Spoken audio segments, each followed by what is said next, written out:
Hi everyone, it's me again, and Squish Gang is present. And today, we're going to be talking about Trisha Paytas' response to kind of the whole debacle with Colleen Ballinger and Adam McIntyre's response again. And hopefully, this is the last video we have to do on the subject, at least for a little bit, while, I can talk about other things. Also, if you hear random barking, Gus has discovered his reflection in the last couple days, so he's having a lot of existential crises as a result. So that is that. Also, if there's any weird editing things going on, or there's something that you notice is a little bit strange, please try to keep in mind I built a new computer yesterday, and with that, I'm upgrading my videos to 4K. And in order to edit in 4K, I had to get Sony Vegas Pro as opposed to the one I was using before. So I need to make sure that it works and everything's going good. So I'm just have to see what happens. Before we get into the video, links to sources, ways to support the channel, including Patreon and YouTube memberships, along with any affiliate links to Gerard Cosmetics, Every Jewels, as well as the other makeup that's on my face, all down below, as well as my social medias, and a contact email for the many brands that burst down my doors to sponsor me, or for anyone to suggest longer form content. Just two parts of the video today. I don't want to be here very long. It's very hot. Just going to quickly address Papa Gut responding to me so that there's closure. And part two, Trisha Paytas' actual video. We're just going to discuss it quite briefly. So part one, we're addressing Papa Gut. So for those of you who don't know, I made a video, my last video, which was called The Internet's Reaction to Colleen Ballinger. And I had a long section talking about Papa Gut's, which, in my opinions, poo-poo, caca, terrible takes on the Colleen Ballinger situation. I'm here to say that I'm aware that he responded to a video within the first few hours of me putting mine out.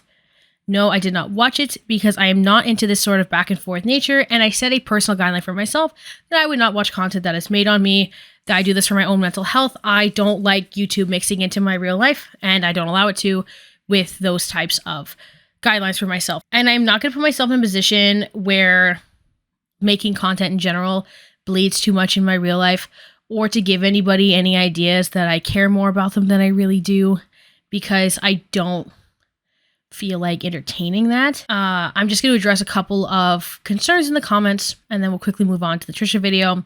Despite what some may think, I have no reason to, nor did I, purposely misconstrue any of the arguments or agenda that Papa Gut had, or do I have any disdain towards him. On the contrary, I only knew him from the Deaf Noodle situation, and in that, I talked very highly of him. If I mentioned him in passing at any point after that, I don't really remember, but I didn't consider that when making the video. I solely went off of the takes that he had. I didn't really know his reputation within the communities. I did not really know anything else.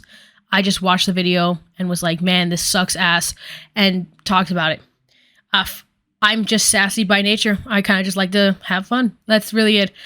Finally, I need to be a little more serious with you guys for a second. I formally do not condone any comments saying that Papa Gut needs to stay away from kids.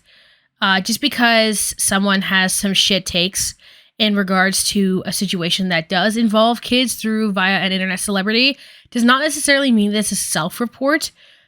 And I think that reduces the community like this one, or even the people who are supportive of Adam McIntyre, to these sort of flagrant reactionaries that he wants to reduce us to. And I think that I would not like to help him in this mission. I don't believe I interacted with any comments like that. I looked through it.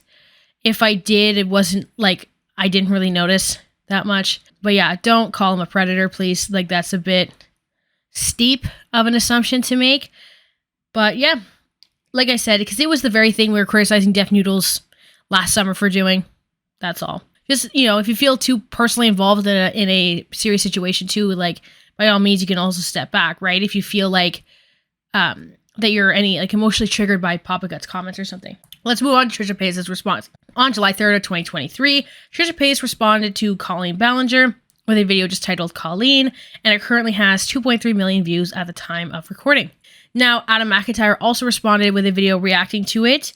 while you can watch the videos yourselves and see, kind of make up your minds, I'm more so here to discuss the kind of moral implications that come with the connection between Colleen Ballinger and Trisha Paytas.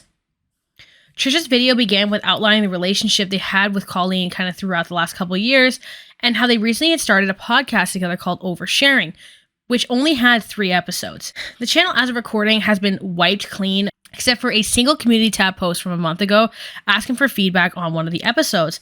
The episode itself has been privated. So I actually looked, and to my surprise, the comments were still on the little community tab post, and I read them, and it seemed to be pretty much just supportive of Trisha Paytas, and some people kind of prior to that, the situation being like, oh, I'm excited for another episode, just stuff like that.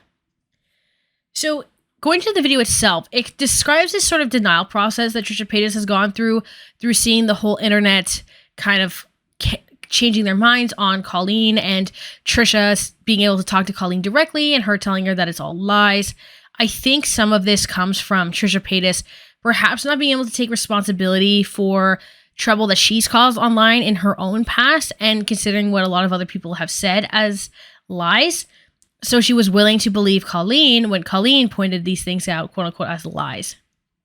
At least acknowledge the stuff that her own fans were saying, how they felt, you know, to kind of brush it over in the way she did, and, you know, ultimately became like memes, and now it becomes somewhat lighthearted, even though it's not a lighthearted issue.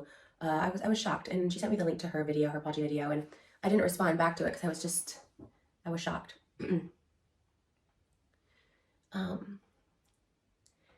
Weeks prior to the apology video, I know we were staying in touch because, again, I know what it feels like to have the whole internet come down on you, even if the whole internet is right. Like, I'm someone, again, who struggles with mental health issues, mental illness, and I know what that can feel like, and I know I don't want anyone, guilty or not, to ever feel like they don't have someone to talk to, that there's not a way out of a situation, that there's not a way to make a situation right.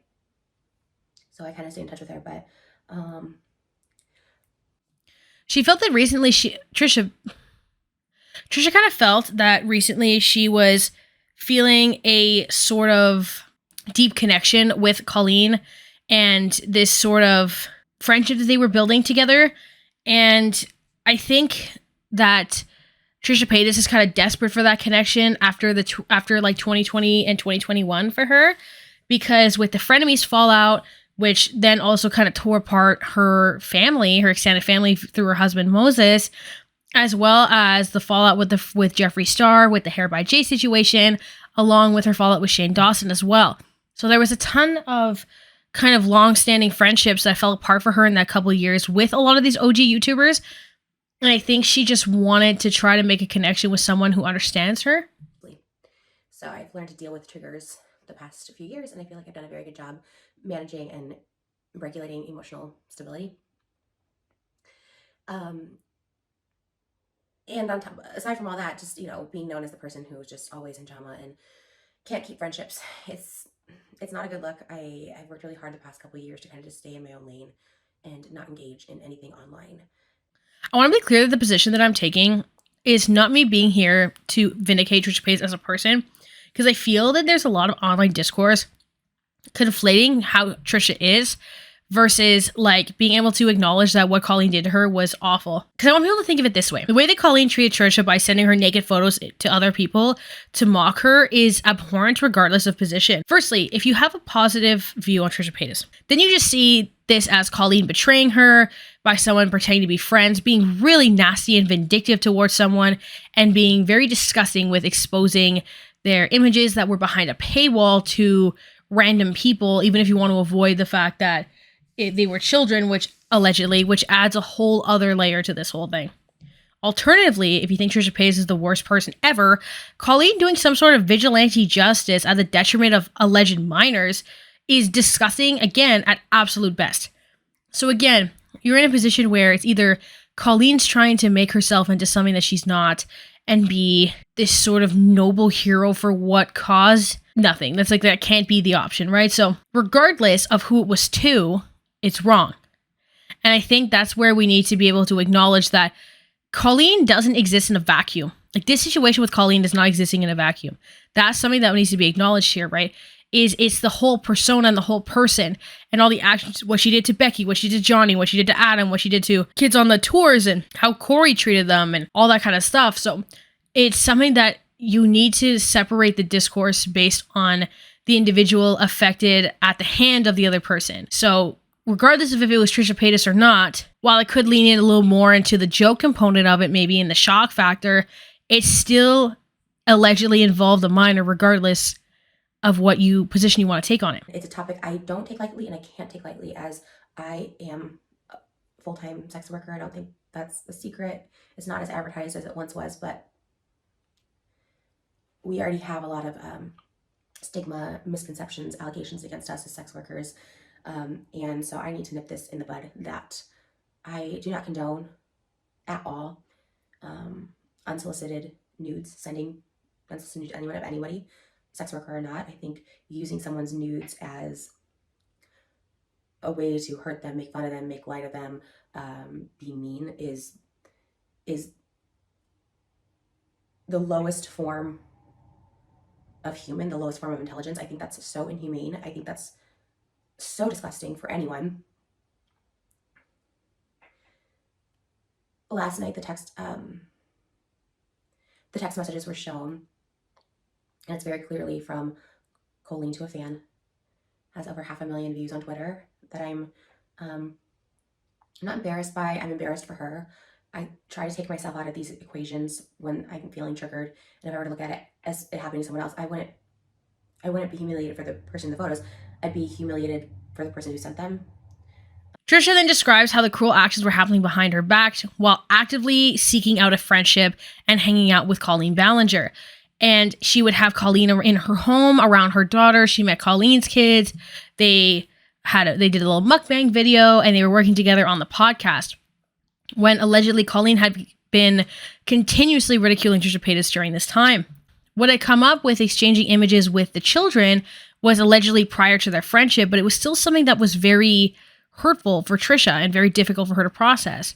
And I think that is something, again, that needs to be taken into account because it's evil regardless of who it's to. Because the motive, regardless, was not noble. And even then, this would not be the way to go about it. Trisha somewhat addresses other allegations without necessarily naming Johnny and Adam directly, but does talk about the images going to minors allegedly, and as well as saying that she does not stand for this, which I think was a very safe position to take given the fact that as a sex worker, there is a lot of misinformation around the practice, but also this sort of feeling of like wanting to, with it being on the internet, that it could affect children and things like that. And she's not responsible for something where someone that knew her went behind a paywall and unconsensually sent them, regardless of their age, but also then did that to a minor on top of that. Because if we recall, Johnny was 20-ish when this was happening. Coming back to Adam, he does mention in his video that he had actually said in his review of the podcast that Trisha Paytas was being made fun of by Colleen and that Colleen was not her friend. Adam also pointed out that he actually frequently tried to reach out to Trisha Paytas regarding this. Yeah, and we've always been friends. We've always known. She's just lying. Well, like I said, she was always friends with Trisha, but she would shit talk her so much behind the scenes. So, I mean, if Trisha didn't find out, then I guess that's, BFFs forever. Each other and been friends and whatever, but never been close. Yeah, never deep. We never got Yeah, because you would make fun of her all the time.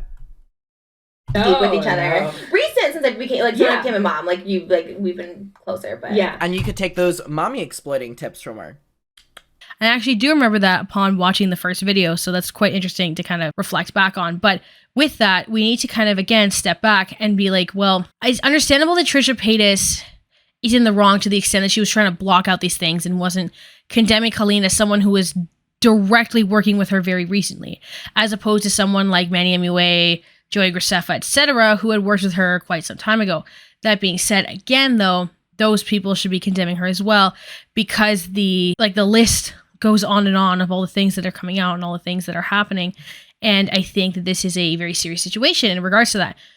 So it's a mix with this situation between previous perception of Trisha Paytas perhaps clouding the logic of what is deemed horrendous or not. I think if this happened to someone who do people Raw Beauty Christie. I know that's like weird and random. Raw Beauty Christie doesn't like Colleen Ballinger. I just can't think of any like OG YouTubers who are like good people. Well, let's say Jenna Marbles. Let's say if she did like Jenna Marbles, know that y'all would be up in flames. And I actually do think it is more or less equally evil, especially when involving the minors, allegedly, regardless of who it happens to. So that's at least my position on that. And that's kind of my more logical kind of position on it. But there's not too much to say because, again, the video is quite short. If I needed to edit in anything else, I did. But yeah, with that, I'm going to conclude the video. Links, sources, ways to support the channel, including Patreon, YouTube memberships, all down below, as well as any affiliate links, and a long-form email to reach out to me to be my iconic sponsor, JK, but also to suggest longer-form content. If I don't respond, I read the email, trust me. But yeah, I hope y'all have an amazing day, and I'll see you when I see you. Bye!